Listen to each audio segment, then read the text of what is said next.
Is this creating a situation, a potential where we're just, overbuilding again?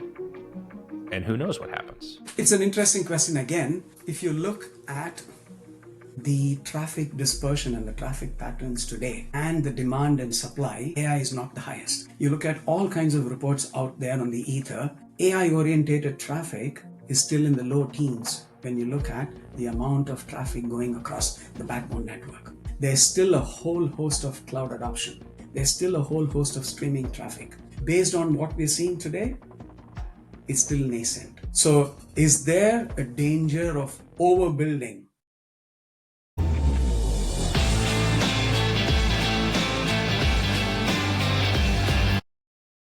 I've got a bunch of questions for you. Go ahead. And I've been thinking about how to phrase this and talk about this. And the first thing is like, I'm an old network engineer. I love networks. Lock me in a room, give me a whiteboard, let me build networks the rest of my life. I'd be really happy. But for the most cases, network is this like, to our sidebar earlier is like this invisible commodity that most people don't think about, but they're so critical. And so as a network services provider, how do you like relate that to people in terms of your role for your clients and the internet at large versus this kind of like invisible element that's out there?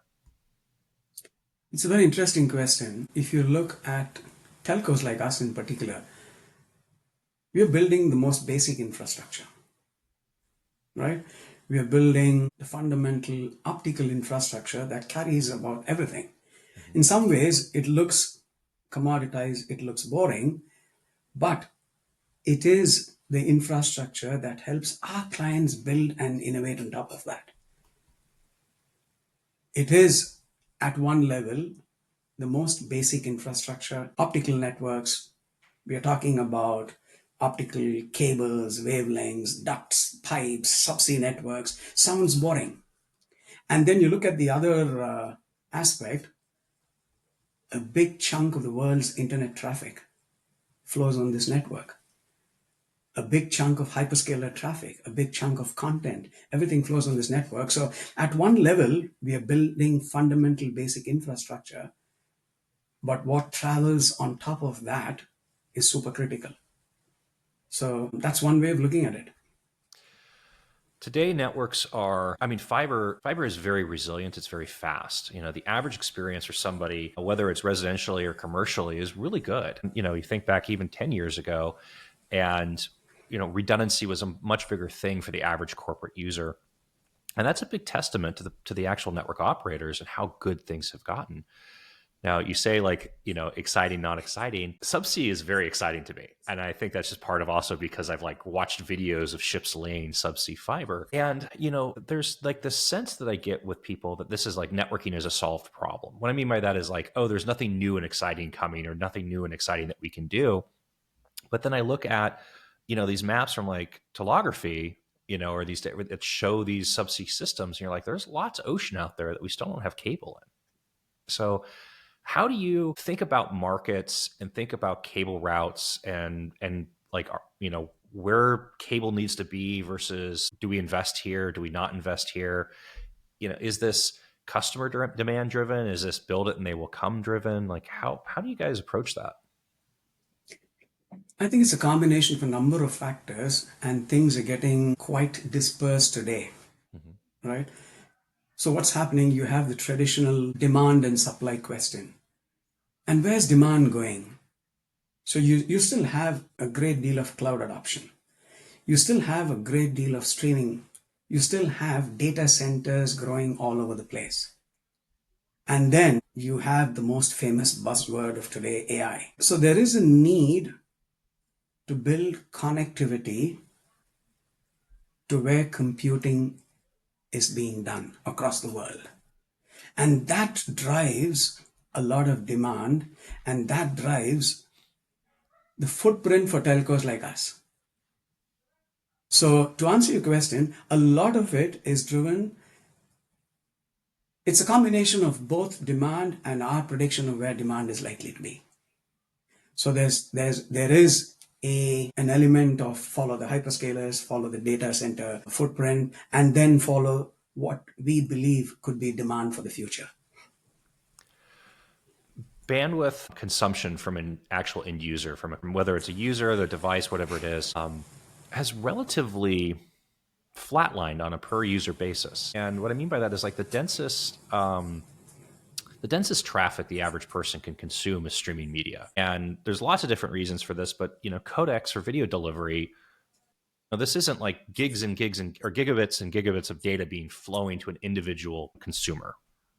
And we see coax and DOCSIS networks increasing, going symmetric, and GPON-based networks for residential increasing. Now we have 10, GPON X and 10 gig GPON. But running a network, a fiber service provider years ago, there was this thing that you knew, which was you could deliver a gig E to somebody or a 10 gig circuit to somebody, and if they were an eyeball, like a consumption, they weren't using anywhere near that bandwidth. And equipment manufacturers want to tout, of course, hey, we're 400 gig, 800 gig, terabit plus network links, but then in the back of my head, I always think about it, it's like, okay, well, what's actually, are we just talking about like saturation of people is increasing? I mean, the United States is relatively saturated in terms of the amount of people on broadband. I mean, it's going to increase somewhat, but we have other population centers worldwide that are either still non-connected or haven't. I mean, Africa, right? Like very limited penetration of real broadband. But then they see these press announcements of like, oh, we've just upgraded our backbone to 400 gig. We've just upgraded our backbone to 800 gig. And a lot of that, I mean, how much of that is just really, you say like data center and hyperscaler demand of just, bulk data transfer flowing between data centers versus actually getting out to an eyeball? I think that's a very interesting observation, right? And you look at it from different lenses. You have the B2C lens, which is what, like you said, an end user would see, right? Uploads and downloads, streaming content. And you say, hey, you know what? The end user consumer broadband market, there is only so much demand. There's only so much Netflix you can download or watch. And does that define the ultimate requirement? And then you look at the B2B space, and there's two elements. Traditionally, one element, which is the north south traffic, which is the traffic between the user and the cloud, an enterprise and the cloud, which is, hey, you know what? I'm a B2B enterprise and I have SaaS platforms. And there's a lot of traffic going back and forth from the data center to the SaaS platform, to the end users, to the SaaS platform. We call it north south. And now that's contributed to some extent to having to build a backbone network, a high capacity backbone network to connect enterprises, data centers to the cloud, to other data centers, simply because of the application workloads, whether they're SaaS on-prem. And that traditionally has been called north-south traffic. And then now with what's happening with AI, there's the concept of the east-west traffic, is how much traffic particularly related to AI is flowing between distributed data centers. It's in early stages, but then you look at the volume of data that needs to be potentially carried for AI training. Mm-hmm. That's huge. And which is why telcos and operators like us are having to upgrade backbone networks, whether they're terrestrial or whether they're subsea, to be able to be ready to carry this order of magnitude of traffic. There's a certain fear of this is, we're running into the next big technology bubble, right? Is this the .com 2.0 bubble, right? However it's going to get, this is the AI bubble. And, late 90s, there was a lot of capacity and a lot of fiber and a lot of construction, a lot of build. And it was all this things of like, oh, we've got to build to get ahead of demand. And then a combination of demand not showing up or demand evaporating because it was just too early. I mean, being too early is the same as being wrong in tech, right? So, this building for AI without really like a definition of what does this actually mean, is this creating a situation, a potential where we're just, overbuilding again, and who knows what happens? It's an interesting question again. If you look at the traffic dispersion and the traffic patterns today and the demand and supply, AI is not the highest. You look at all kinds of reports out there on the ether, they will always tell you that, probably tell you that, and my numbers may not be 100% accurate, but I'm not a million miles away. AI orientated traffic is still in the low teens when you look at the amount of traffic going across the backbone network. Mm-hmm. There's still a whole host of cloud adoption. There's still a whole host of streaming traffic. So, based on what we're seeing today, it's still nascent. So, is there a danger of overbuilding? Not right now. Not right now with the current trends, even pre AI. Right now, if AI lives to its promise in terms of being the guzzler of compute and storage and power and traffic, then it's a different ball game. It's early stages, and I think most of the telcos are looking and watching and saying, hey, this does hold a lot of promise, but there is a need for a lot of backbone capacity even in the early stages of AI, because simply traffic loads from other sources are still growing.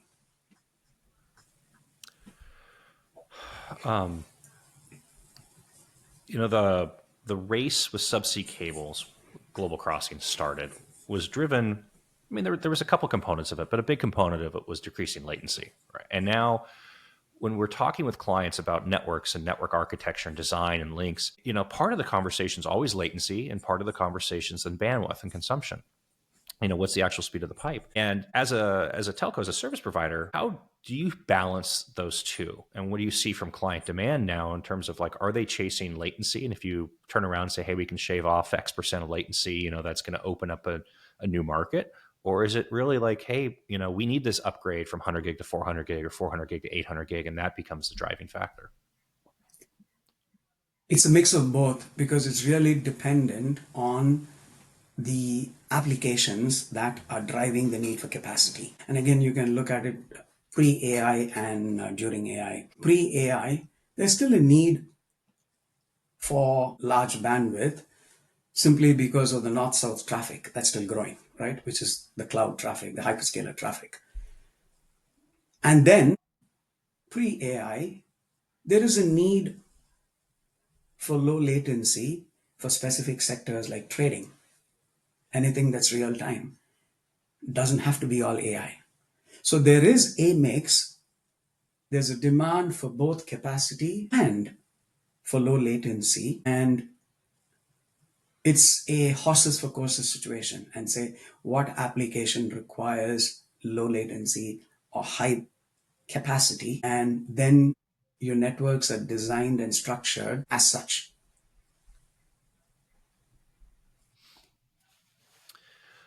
There's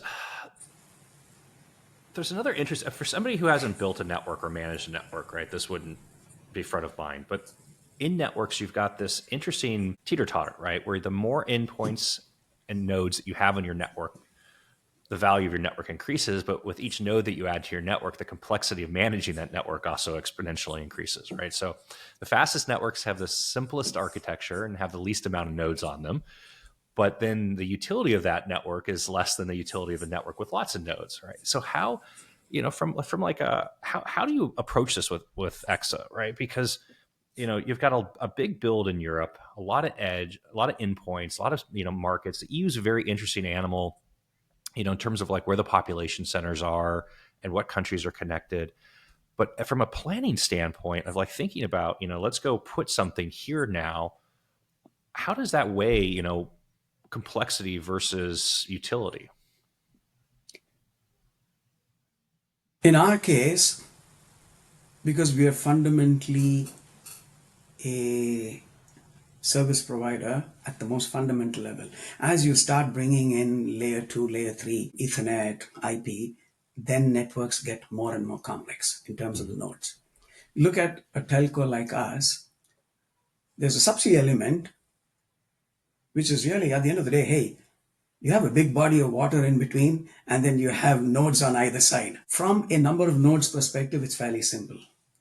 And then when you look at the terrestrial side, because we are operating at the optical layer, it's really about designing nodes, endpoints, and connectivity where your demand is. And then you always build networks. It's not, for the majority, a hopping concept. So I have a multi-city network, but I can build an optical path from A to Z without having to hop through B and C and all the nodes in between, right? If you know what I mean from Yep. an optical path perspective. So there is an element of simplicity and there is an element of complexity. Complexity comes from the need to cover a footprint and address demand. And simplicity comes from the nature of the network, given we are operating at the infrastructure level. So if you ask me a question for an IP network, the complexity is much higher. And then you look at the traditional mobile networks. You look at mobile networks from 2G or 3G or 4G or 5G, it's always been about how do you manage density of network elements to provide greater capacity and coverage versus the complexity that comes in, right? You need more base stations in central business districts simply to have greater capacity and coverage, and balance that with the complexity. If you decide to have a simpler network, it comes at with the compromise of either capacity or coverage. You're building right now a terrestrial route through Turkey, and that's there's this is part. I want to think about how I phrase this question, right? Because if you're a technologist, right, there's like this very egalitarian view of the world, right? Like it's just like, oh, of course, let's go out and put a link here because we need the capacity, we want the bandwidth. This makes sense, right? But when you start dealing with geopolitics and the demands of geopolitics, and we've done a lot of work, for instance, in Asia, right? And like landings in different countries in Asia get very complicated because you have national sovereignty and who owns what asset and where does the fiber, how does that impact like ultimately the design and the build and the reach of a network as you look at your map and figure out which way do we want to expand and what markets do we need to serve, because there are major financial hubs and major industries that are popping up in other markets, um, that more density of connection and route are going to be massively valuable. Absolutely. It's a complex decision and yet a simple answer, in the sense it's always going to be a function of risk versus the ability to grow. This show exists because of what we do at itbroker.com. If you're in the middle of a real tech decision right now, new technology, vendor selection, a contract that doesn't feel right, an M&A event that just landed on your lap, and so on, we help buyers like you get it right. Independent strategy, sourcing, and contract negotiation. No kickbacks, no sales quotas, just someone in your corner. Schedule a call at itbroker.com. Back to the episode. We're not going to be able to wish away geopolitical challenges because that's the way the world is. And then how do you balance and trade that off with the need and the demand to provide a network footprint, provide connectivity, or collaborate with others that come in from other regions of the world to provide an end-to-end service? At the end of the day, it will become a risk management call in terms of what do we want to do and how far is a telco willing to go in terms of building that out. From a multinational client's perspective, a company that has to provide connectivity into different markets and figuring out how to do this, how much of that is problems that they're working through and figuring out and saying, I'm going to go and use network vendor A for this and network vendor B for that, which adds complexity, right? Because now you have contracts and legal overhead management, all these different things, versus being able to come to EXA and say, hey, this is the footprint that we need to serve, and how do we maximize a relationship with you in order to serve this footprint? Yeah. And it's a clients tend to fall in two extremes, saying, hey, you know what? I am going to outsource the problem, and you find a telco like EXA to say, I'll go and not only be the dominant network provider and also be the integrator with all the off-net components that you need to build the end-to-end service or the network footprint, or the client chooses to be the integrator and say, like you said, I know telco A is strong here and telco B is strong here, and I'll be the integrator. So both models do work, and it's very difficult to say which one is good or bad. It's again horses for courses. And then both the client and the telco work collaboratively to find the right solution. One of Jim Cramer's famous predictions was that the data center companies were dead because cloud was here, right? Of course, missing the fact that the cloud sat inside of data centers. But we see a similar thing with, hyperscaler and big tech companies that have now all entered the market of their own routes and their own capacity, and pick any of the FANG stocks, for instance, right? FANG's not right, but Microsoft's in the game, Google's in the game, Meta's in the game. Yeah. And in some cases they're doing their own links, some cases they're partnering to build links, some cases they're buying capacity, some cases they're committing revenue, committing revenue for somebody else to go out and build. How has big tech changed this game for the telcos? Because they're both your client and your competitor, in a lot of these markets. Given where the prediction for demand is, I would actually answer this question in two ways. One, yes, the big tech are making a lot of investments in network expansions, in building their own networks of cable routes. And then you have the traditional telcos. But the fact is that in today's world, a lot of it is still consortium led. Mm-hmm. Simply because if you take a big subsea project, it takes a long time and a lot of investment to roll out a subsea route. And even with the hyperscalers or the MANGs, if you would like to call them that these days, are always looking most of the time for the consortium model, where it's always multiple parties working to collaborate to either roll out the network or to share capacity. And this is particularly true, as you've seen, for the subsea industry, right? The terrestrial world is probably a little different, where most individual players build out their own backbone networks and their terrestrial footprint networks. So there's a little bit of a differentiation, right? Subsea tends to be a lot of consortium led, yes, with big footprints from the hyperscalers, and then terrestrials still are the traditional telcos that build out their terrestrial networks. Terrestrial networks, you're identifying a route, have to buy a right of way or get access to the right of way, usually train, like most common train tracks, follow the train tracks, right? Why does a fiber route go the way it goes? If anybody asks me, it's just look at the train tracks, right? Because you need to be able to have conduit run along it. And then you're talking about, now the ILAs or the regens, the spacing between them is increasing, because technology is better. But you still have to what kind of physical plant do you need to have at what interval in order to run and power this network? So terrestrial kind of makes sense. Like it's easy. It's like, okay, what do we have to do and build here? Right? And then you think subsea and you're like, oh, we need to pull a continuous cable between two parts of the planet through the ocean. And I don't think a lot of people realize that cable for most of it is just like drifting in the current, right? Not actually buried. And, the amount of energy it takes in planning and prep and then deployment, I mean, these are multi-year projects. Then, of course, you're talking about what's your life cycle, what's your upgrade, how do you maintain that asset?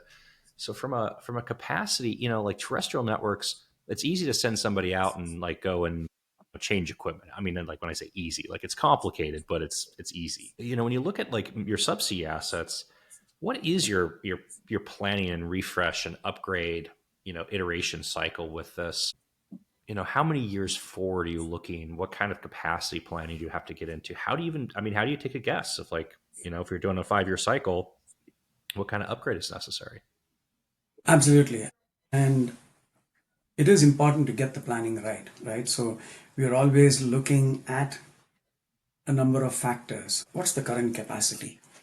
What's the kind of contracts we have? Because again, then you get into the commercial realm of what are you doing, leases, long term, short term, you're doing IRUs, how's your capacity spent, and how are you going to, what's your customer pipeline, what does the market demand look like, and then are you going to run out of capacity, and then are you going to partner with other consortium to keep continuously building, because like you said, if you have a single cable route and it's late. And so these are factors that come into play, and we are constantly having to look to all of these. It's quite a complex set of parameters, and we have to look at all of these and look at multi-year horizons to say this is what it is going to look like, and this is our strategy for managing capacity, for grooming capacity, for expanding capacity, for partnering with new consortia.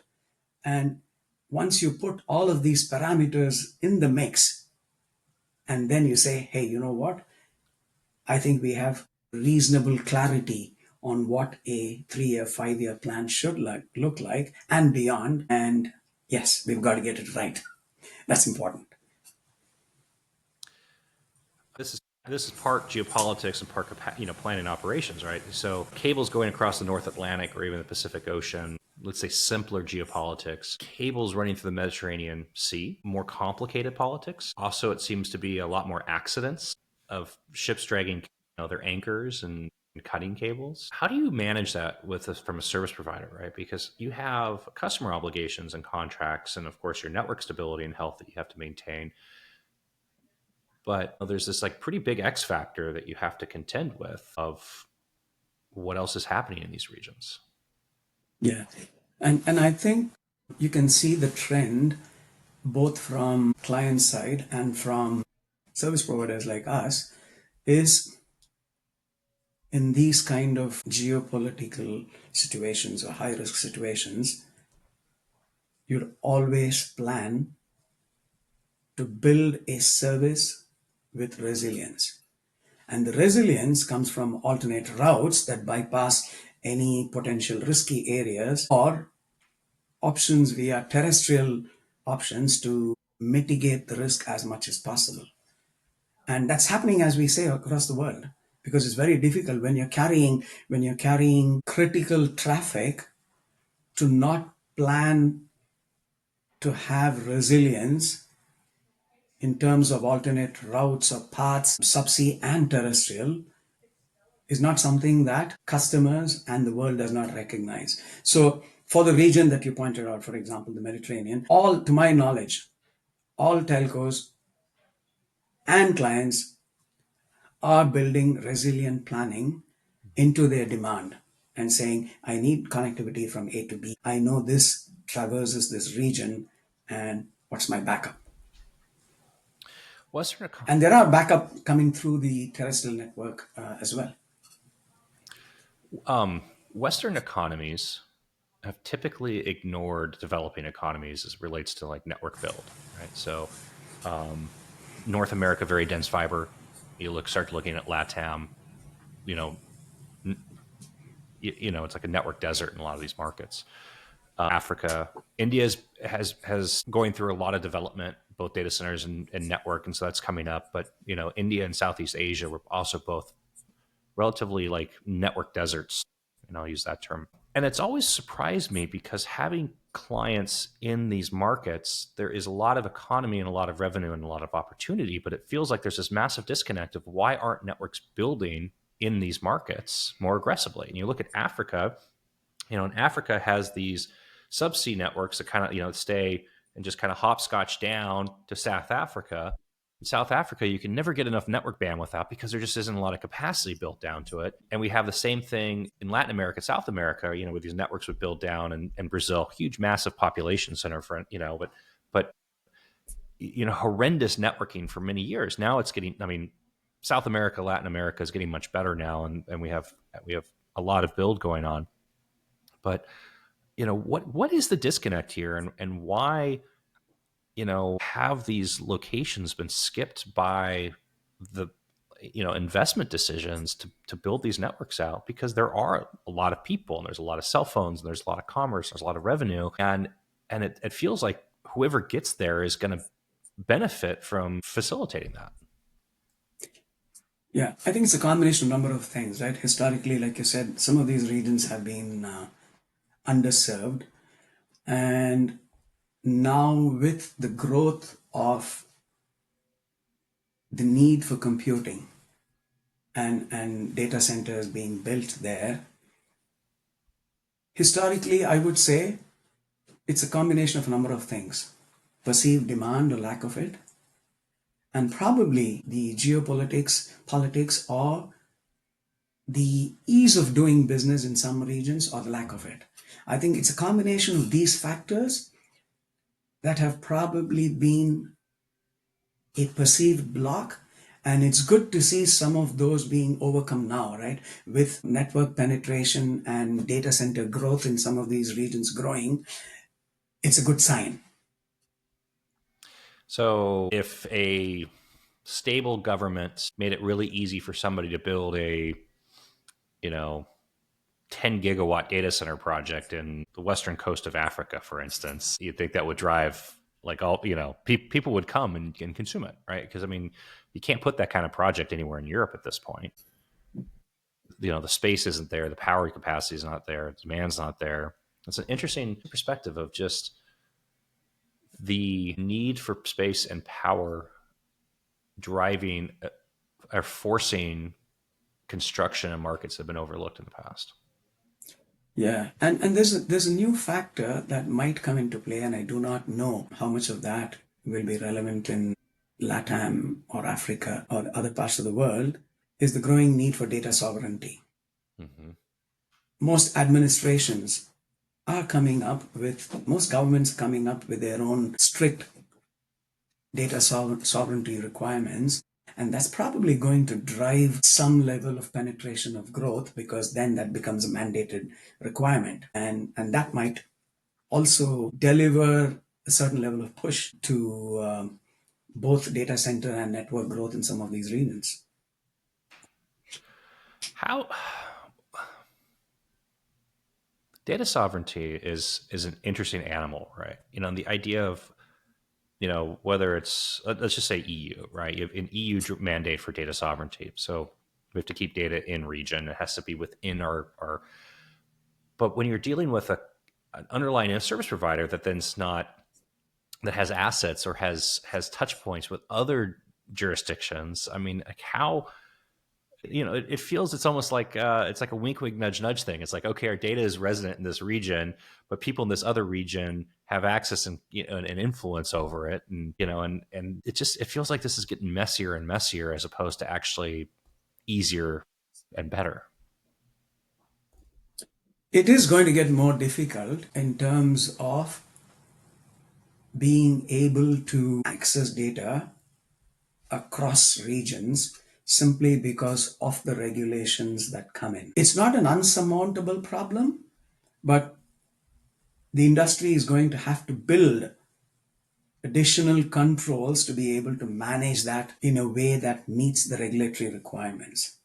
Yes. Does it make it more complicated? I completely agree with you. OVH and Hetzner are becoming very popular. Public cloud providers for people looking for compute. Obviously, really good for EXA in terms of you know capacity, demand, and growth, right? Because now you have in region European based customer with a lot of stuff coming back to the United States in terms of data capacity, right? Like this is your network footprint, like your core asset.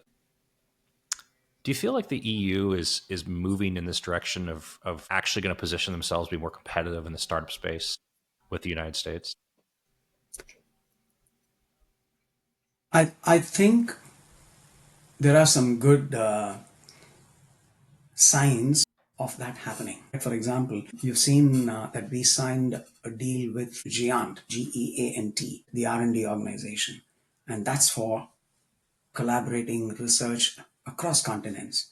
So Yes, there is an element of that happening, and I'm sure there's going to be more of that in from initial hesitation to being able to build and accept the required controls. So I think the EU will move in that direction in a positive way. I got on the internet on a 1200 baud modem. I mean, it's like I'm like a dinosaur, right? And something that I think about a lot is just like how fast this is progressing and how fast, there were a lot of standards. There were a lot of different standards. We had ATM, we had all these other things that were all good standards, but then Ethernet just dominated and took over, and everything, all the OC1, 48 circuits turned into 10 gig, links, and OC1I2 left, and you know, and so Ethernet seems to have killed, it is a dominant thing now, and now we see these like really fast iterations in terms of bandwidth, like 10 gig, 100 gig, I mean, kind of skip 40 gig, but 10 gig, 40 gig, 100 gig, 400 gig, 800 gig. Um, Terabit is here really soon. Like how what I mean, like how is it just? I mean, what am I looking for here in terms of like a phrasing here? I mean, as a service provider, when you look at this thing, like it must feel like you're always chasing an upgrade cycle of like just never ending, always planning and deploying faster links and network refreshes and what's that like, from, like, because there's no status or static element, to that. It's true from a demand perspective, and again, it's also true from a standards and protocols perspective. But luckily, again, at the optical layer today, you say, hey, you know what? You're upgrading from 100 gig to 400 gig. The technology's also made it easy because a good example is 100 to 400 or 800 gig is pluggable technology, Hmm. right? You have OSPs, right? Small factor pluggables that you plug in to your infrastructure and then you have your upgrade. Yes, I am simplifying a little bit, but there is an element of certain parts of the network lending themselves to easier upgrades and futuristic technology, and we're lucky in some sense from an optical perspective. And then as you grow higher in the layers, there's more and more complexity coming in. But the 100 to 400 or 800 is a good example.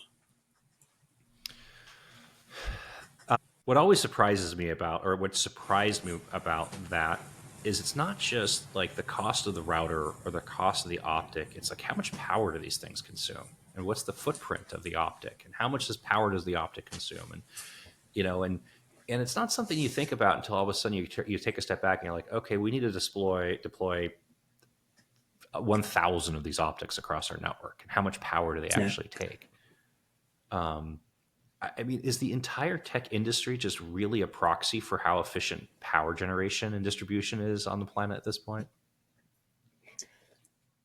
If you look at it, I mean, there's again two lenses to look at it from what's inside the data center and on the networking side. Mm-hmm. If you look at what's inside the data center, it's becoming a power game, right? With, hey, how much power per rack in a traditional data center, and what is it going to become in AI?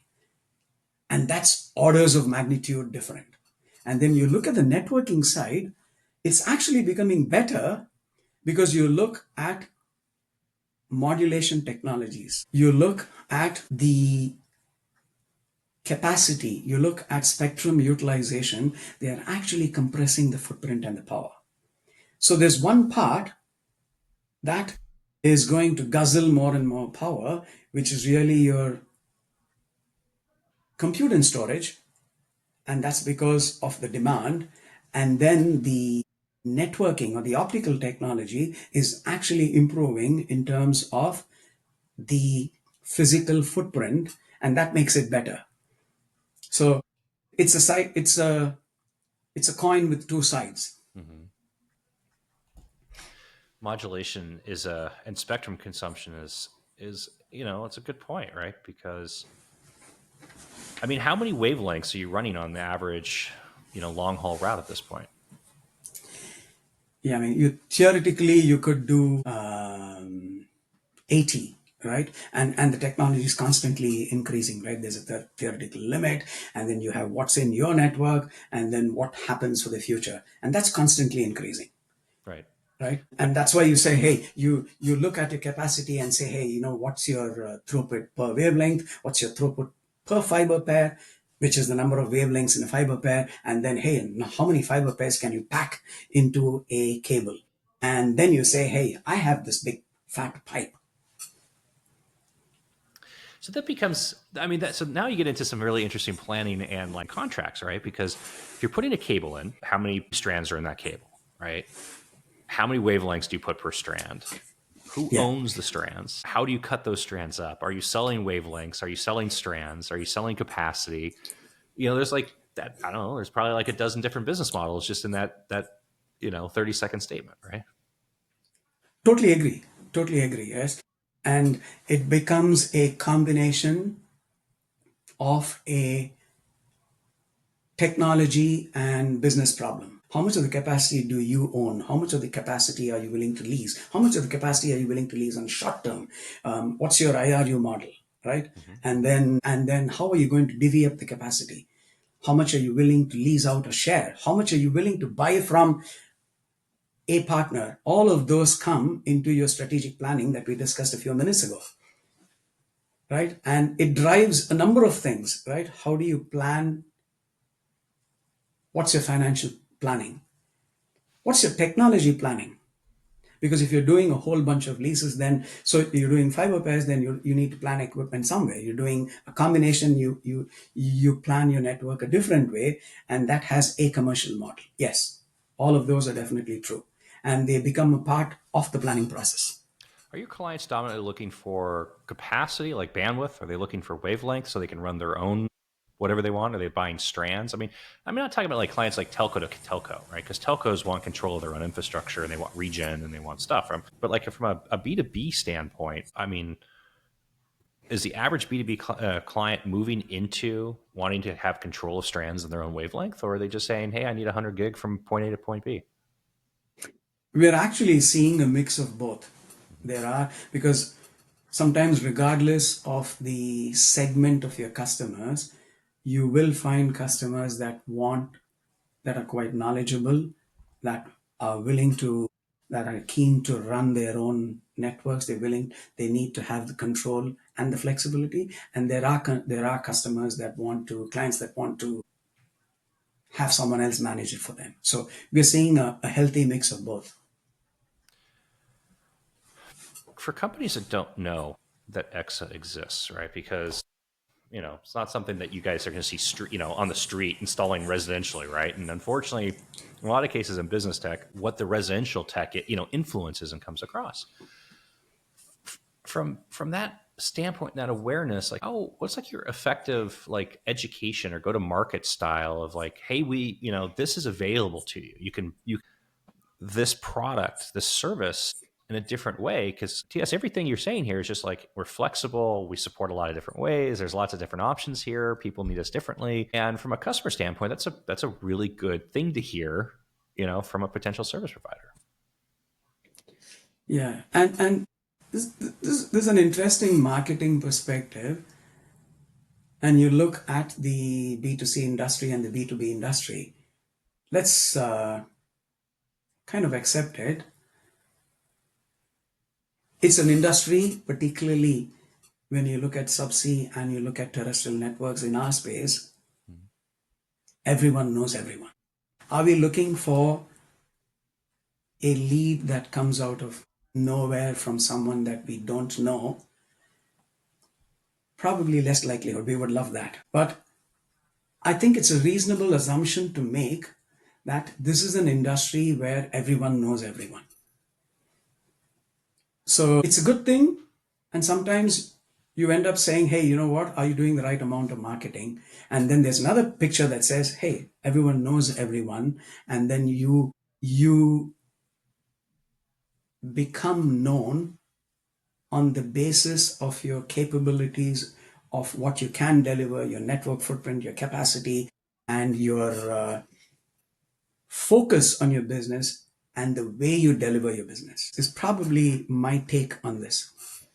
Fiber providers have a very interesting dynamic with data centers at this point, right? Because a data center becomes the on ramp for like real network in my world, right? Figure out how to get to your local carrier neutral data center, and then the world is available to you. I would presume that with EXA, you're looking at builds of like what data centers do we want to build to, and what places can we go meet and interact with the most amount of other networks or customers at, right? Mm-hmm. But then the data centers are looking at networks and they become your customer. You know, data centers are buying capacity from you to link their data centers together, but then they're buying that capacity to then compete with you because they want to sell that connection between their own data centers, right? And it's like this really interesting. It's just like fun kind of like circular relationship of what's going on, and like how, you know, is this like is this, I mean, you said everybody knows each other, right? Is this just like, you know, just, I wouldn't say like frenemies because that's like really negative, but it's just like, oh, we're all really friendly competitors, but we're selling to them and they're competing with us for our own stuff that they're buying from us at the same time. Yeah. Yeah, No, that's that's indeed true. Yeah. Yeah. That's the nature of the business, right? how we don't have the same experience in the United States. In Europe, you have massive AIMS IX, DE6 links, like these really massively dense interconnection locations that are really, it's really impressive. How, I mean, just how much traffic flows through these things. Is there an opportunity for network providers and telcos to move that interconnection out of a data center into something that's more like akin to, I don't want to say like virtualize it because it's still very much physical infrastructure that has to be, but instead of being at the data center, how do we facilitate that interconnection between networks in our own footprint? Yeah. I don't think it's a simple problem to solve simply because of what exists today. And you have these big hubs that everyone connects into. Maybe will probably take some time and a fair amount of thinking and investment to be able to do that. Is the way I would think about it. There's a lot of companies pushing into the space of like network as a service. It's not really I was defined. going to mention, yeah.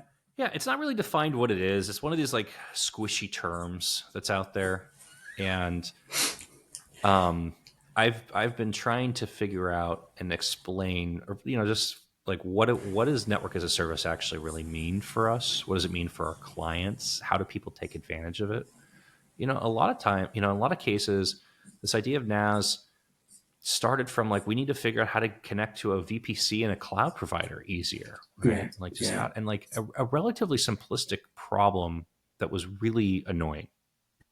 Mhm. But with the proliferation of clouds, cloud regions, you know, where you need to connect, you know, going a level up, and not even talking about connection to a cloud, but connection straight to a SaaS platform or, you know, another data vendor, or, you know, these, you know, whether it's AI or data lakes or, you know, different processing, you know, it seems like um, this is an area that's going to continue to expand, and something interesting is going to happen here. Like, I don't know what it is. It just feels like there's something interesting coming down the pipe that's going to benefit network builders. I actually would tend to agree with you because the term has been interpreted in multiple different ways, right? Saying, hey, an as a service is has ranged from reselling to abstraction to virtualization to whatever you could. So I would think there is evolution in the making, is my sense. TS, this has been very fun for me. I have one request, a parting favor to ask, which is next time I'm either on the East Coast or in Europe, I would love to get a tour of a landing station. It's been a while since I've been in one. You're most welcome, and a good place, an easy place. And this is interesting. It's an interesting question because when I first joined the subsea industry, I actually found it difficult to go to a landing station because they were all very remote, Mm-hmm. right? Dublin is a place where we could take you to a landing station without having to travel to a very remote location. I went on a tour of landings on the west coast of California, well, Okay. west coast of the United States and California, and San Luis Obispo. There was an AT&T facility. Asia Global Crossing had landing, and when you say like everybody knows each other, the engineer that was giving me the tour knew every building, knew every operator, knew every engineer. It was like they all hung out together and whatever, Yeah. like surfed in the mornings. But what was really funny was the amount of like stranded asset. Like there's a bagel shop, and behind that bagel shop is an ILA for this landing cable that's like hopping up the coast. And you're like, it's just a bagel shop. And he's like, no, no. And he drives you drive around the parking lot, in the back of the parking lot, and there's generators sitting there. And you're like, this is very unusual, right? Yeah. Yeah. The Yeah, that's true. Yeah, many of these facilities tend and rightly should, are nondescript, if you like. Yeah, the average person would have no idea what it is or why it's important, which is good, Yes, unless you just yes. happen to be on, you know, on the coastline when the ship has the divers like pulling the cable into the manhole, right? Very true. Very true. TS, um, any parting thoughts that we didn't cover that we should talk about briefly? No, I think we've probably covered a wide spectrum, right? We've talked about data centers, we've talked about traffic patterns, we've talked about the hype of AI, we've talked about network planning, lots of things, right? And I think my only parting thoughts would be to reflect on what you said, is to see where AI is going to take us. If you figure that out, please let me know. And likewise, Promise. Deal done. Thank you very much. It's been a pleasure. thank you. That's it for this episode of Signed. If you got something out of this, share it with someone in your world who's staring down a tech decision. A CIO, a CFO, a founder, a procurement lead, whoever. That's how the show grows. Everything from today lives at itbroker.com/podcast. Show notes, transcript, links to anything we mentioned. If you're in the middle of a real tech decision right now and you want someone in your corner without the vendor bias, that's what we do at itbroker.com. Schedule a call on our website. Buy tech without regret. I'm Max Clark. Thanks for listening. See you on the next one.